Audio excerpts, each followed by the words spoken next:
Hello viewers, I doctor SBK Lal welcome you all in my YouTube channel. मेरे YouTube channel में आपका बहुत बहुत स्वागत है। अगर आप इस चैनल पर नए हैं तो चैनल को लाइक शेयर और सब्सक्राइब कर लें। आज हम आपके लिए लेकर के आए हैं इलेक्ट्रिक पोटेंशियल और उसके बाद पोटेंशियल डिफरेंस। इसको लेने के बाद हम देखेंगे कि अलग अलग पॉइंट पर हम कैसे इलेक्ट्रिक पोटेंशियल निकालते हैं। पॉइंट चार्ज के लिए potential difference, potential due to dipole, potential due to equatorial point. उसके बाद अलग सिस्टम ऑफ चार्ज, जब बहुत ज़्यादा चार्ज होगा उसके लिए। तो सबसे पहले हम इसमें संक्षेप में चर्चा कर लेते हैं आपको इलेक्ट्रिक पोटेंशियल का। The electric potential may be defined as the amount of work done in moving a unit positive charge from infinity to any point of observation. It is a scalar quantity. और unit की बात करें तो इसका ऐसा unit होगा volt. और अगर हम मैथमेटिकली इसको लिखें तो लिखेंगे V बराबर W/Q0, या आप ऐसे भी लिख सकते हैं V बराबर W/Q, और W बराबर हो जाएगा QV। इसके बाद हम चर्चा करते हैं पोटेंशियल डिफरेंस का। The potential difference between two point in an electric field may be defined as the amount of work done in moving a unit positive charge from one point to another against the electrostatic force।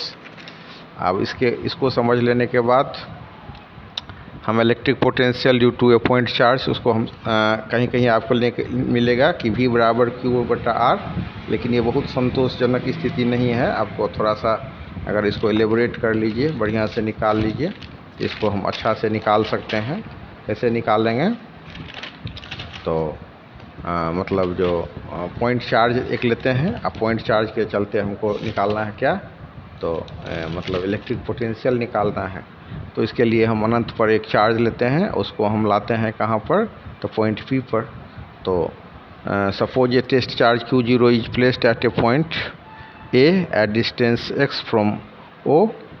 तो Coulomb law से निकालेंगे A बराबर 1/4πε0 Q into Q0 upon x²। और फिर हम work done निकालेंगे, ये हो जाएगा 1/4πε0 Q into Q0 into R।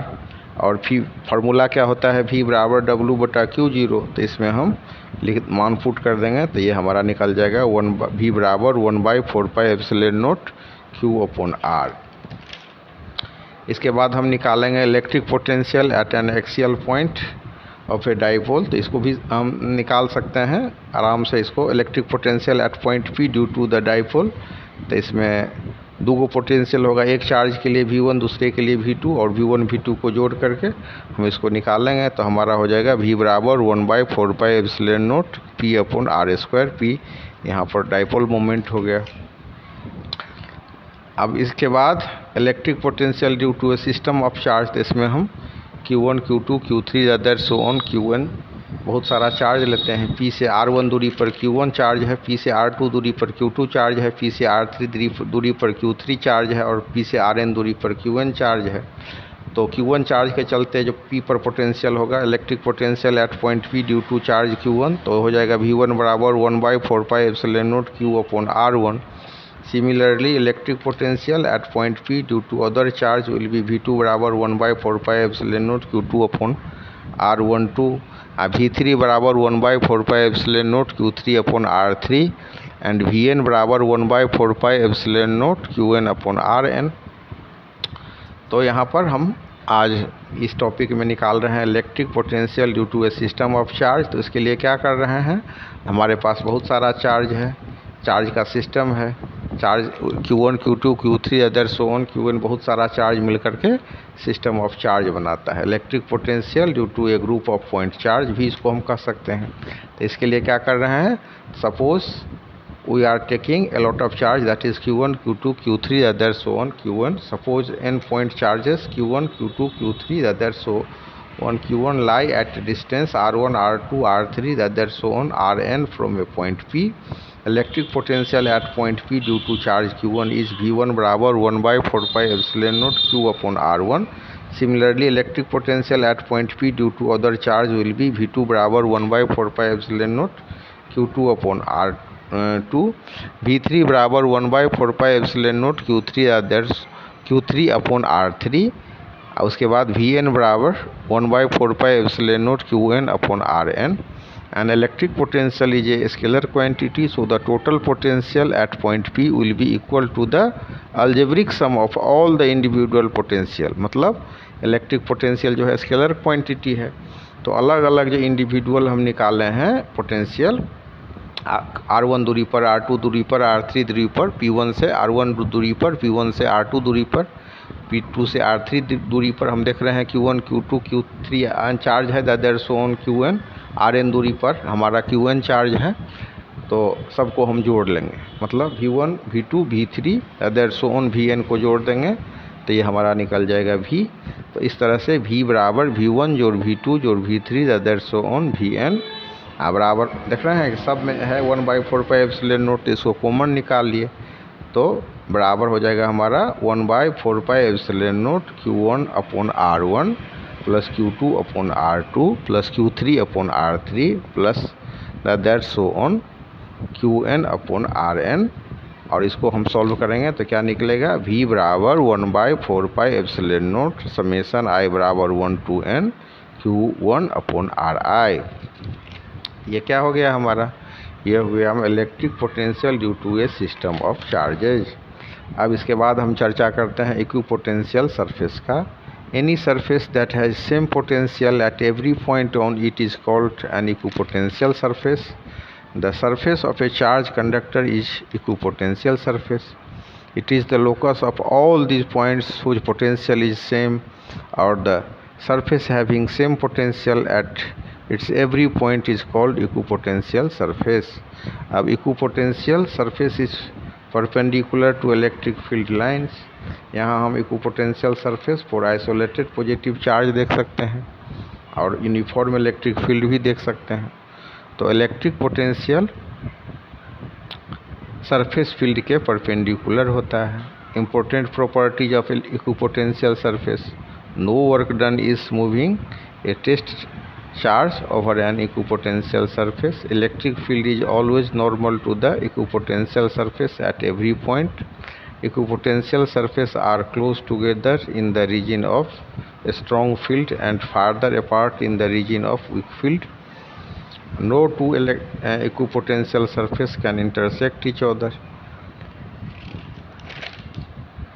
तो इसको हम समझ सकते हैं कि अगर इक्विपोटेंशियल सरफेस में एक पॉइंट से दूसरे पॉइंट तक चार्ज को लाने में कोई कार्य नहीं करना पड़ता है, और इलेक्ट्रिक फील्ड जो है हमेशा इक्विपोटेंशियल सरफेस के नॉर्मल होता है हर एक पॉइंट पर।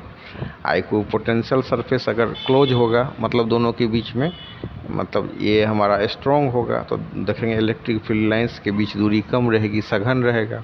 और इलेक्ट्रिक फील्ड लाइंस का मान अगर कम होगा यानी कि दूर दूर पर होगा तो वीक फील्ड बनेगा। तो equipotential surface are close together in the region of strong field. Strong field में जो इक्विपोटेंशियल सरफेस होगा वो एक दूसरे के क्लोज होगा, और मतलब अगर ये वीक फील्ड बनेगा तो फार्दर होगा, इसको समझना है। इसके बाद no two equipotential surface can intersect each other. एक दूसरे को, जो दो इक्विपोटेंशियल सरफेस है एक दूसरे को कट नहीं करते हैं। इस तरह से हम इसको समझ सकते हैं। Equipotential surface has same potential at every point.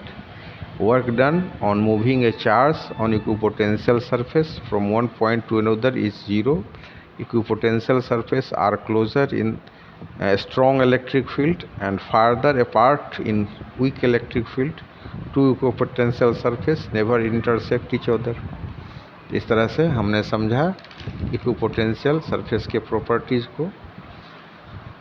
अब इसको समझ लेने के बाद अब हम निकाल सकते हैं equipotential electric potential energy of a charge system. तो इसके लिए क्या करना होगा, electric potential energy, the electric potential energy of a system of point charges में be defined as the amount of work done in assembling the charges at their locations by bringing them in from infinity. तो सबसे पहले इसमें electric potential energy का definition समझ लीजिए कि electric potential energy किसी सिस्टम का जो होता है और पॉइंट या किसी पॉइंट चार्ज के लिए जिसमें बहुत सारा चार्ज हो तो उसको हम, या एक पॉइंट चार्ज के लिए सबसे पहले समझ लीजिए तो इन्फिनिटी पर अगर चार्ज है इन्फिनिटी से एक पॉइंट पर लाने में जो कार्य होता है उस अमाउंट ऑफ वर्क को, जो कि चार्ज को असेंबलिंग करने में अब उसके लोकेशन पर और मतलब इन्फिनिटी पर जो चार्ज है उसको लाने में जो कार्य किया जाता है, ये हो गया हमारा। अब potential energy of a single charge, तो इसको हम क्या कर लिखेंगे, इसको डिफिनेशन से हम समझ सकते हैं कि electric potential at any point is the amount of work done in bringing a unit positive charge from infinity to that point.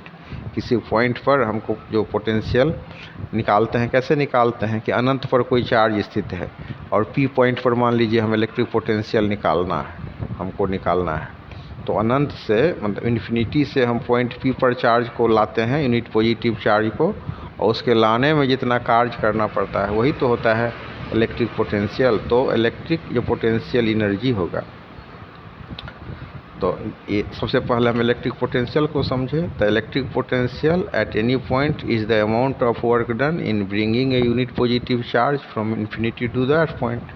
अब इसके बाद इसको समझिए कि so the work done in bringing a charge Q from infinity to the point P. अब infinity से point P पर लाने में चार्ज को कितना कार्य करना पड़ेगा, तो क्यू भी होगा। तो हम लिख सकते हैं ना कि W बराबर क्यू भी। तो this work done is stored as the potential energy of the charge Q. यही जो कार्य हम करते हैं W बराबर क्यू भी, कार्य जो हमारा W है जिसका वैल्यू हम निकालते हैं या जिसके लिए हम इक्वेशन लिखते हैं W बराबर क्यू भी, यही तो स्टोर हो जाता है पोटेंशियल एनर्जी के रूप में। तो हम क्या लिखेंगे, U बराबर क्यू भी। U हो गया यहाँ पर पोटेंशियल एनर्जी, Q हो गया चार्ज, अभी हो गया पोटेंशियल। अब इसको समझने के बाद हम समझते हैं potential energy of a charge in an electric field. तो ये क्या होगा, potential energy of a charge in an electric field बराबर हो जाएगा charge into external electric potential. तो ये हो जाएगा V बराबर U अपॉन Q। अब इसके बाद हम समझते हैं potential energy of a system of 2 point charges. तो इसके लिए क्या करेंगे, suppose a point charge Q1 is at rest at a point P1 in space. It takes no work to bring the first charge Q1 because there is a no field at to work against. तो W1 बराबर हो जाएगा हमारा 0। अब electric potential due to charge Q1 at point P at distance R12 from P1 will be, तभी हो जाएगा V1 बराबर 1/4πε0 Q1 अपॉन R1। और फिर P2 के लिए हो जाएगा the work required is W2 बराबर पोटेंशियल इंटू चार्ज बराबर V गुने Q2, और ये बराबर हो जाएगा 1/4πε0 Q1 Q2 upon R12 as the work done is stored as the potential energy U of the system. तो ये हो जाएगा Q1 जोड़ Q2, सो U बराबर W1 जोड़ W2, ये बराबर हो जाएगा U बराबर यहाँ पर हो जाएगा लास्ट में हम निकालेंगे 1/4πε0 Q1 Q2 अपॉन R12। अब इसके बाद हम निकालते हैं potential energy of a system of 3 point charge. यहाँ पर 3 पॉइंट चार्ज ले रहे हैं Q1 Q2 Q3। We bring in the charge from infinity to the point P3। Work to be done against the forces exerted by Q1 and Q2। तो ये हो जाएगा। अब हम इसके लिए फिर W निकालते हैं, potential at point P3 due to Q1 and Q2 into charge. तो ये हो जाएगा Q2 इंटू चार्ज Q3। तो इसमें हम क्या करेंगे, W3 बराबर हो जाएगा 1/4πε0 Q1 upon R13 plus Q2 upon R23 गुने Q3 बराबर 1/4πε0 Q1 Q3 अपॉन R13 गुने Q2 Q3 upon R23। Hence the electrostatic potential energy of the system Q1 जोड़ Q2 जोड़ Q3 इज, ये हो जाएगा U बराबर 1/4πε0 Q1 Q2 upon R12 plus Q1 Q3 upon R13 plus Q2 Q1 upon R23।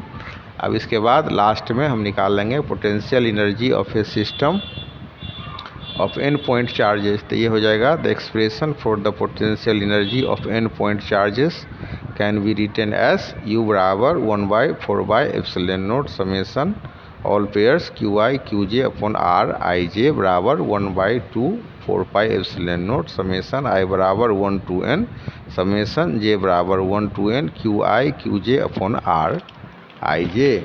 तो इस तरह से हम इसको निकाल सकते हैं। अब हम लास्ट में निकालेंगे potential energy of a dipole. ये हो जाएगा हमारा, इसको अगर हम कैलकुलेट करें तो हो जाएगा u बराबर minus P cos theta, u बराबर माइनस पी कोस थीटा बराबर p इंटू ई।